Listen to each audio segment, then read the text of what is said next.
Es pārstāju tevi gaidīt. Nevis tāpēc, ka esmu neticīgs tev, bet tāpēc, ka tu nekad nenāci.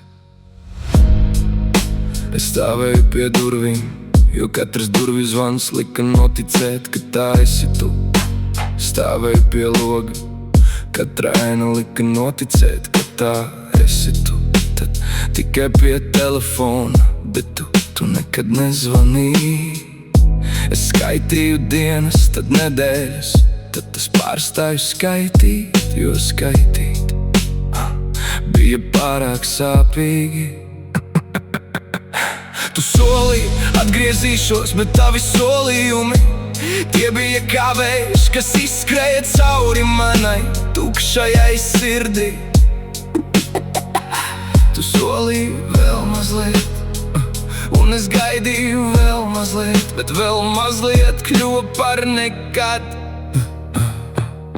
Es pārstāju tevi gaidīt, nevis tāpēc, ka aizmirsu, bet tāpēc, ka beidzot sapratu, ka tu nekad nepiederēji man. Es pārstāju skatīties uz durvīm, es pārstāju klausīties soļus, es pārstāju stāvēt pie loga, jo soļi, kas nenāk, ir skaļāki par klusumu. Es gaidīju tevi lietu, es gaidīju tevi saulē, es gaidīju tevi pat tad, kad tu jau biji prom, bet tu nekad nepagriezies. Tagad es stāvu ar muguru pret durvīm, un es skatos uz priekšu, jo gaidīšana ir ilūzija, ka kāds vēl atgriezīsies. Es pārstāju tevi gaidīt, nevis tāpēc, ka esmu stiprs, bet tāpēc, ka esmu noguris būt tavs gaidītājs.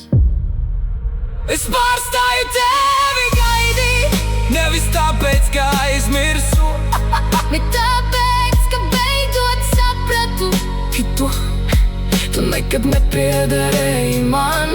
Es pārstāju tevi gaidīt, pārstāju tevi mīlēt, nevis tāpēc, ka gribu, bet tāpēc, ka man vairs nav spēku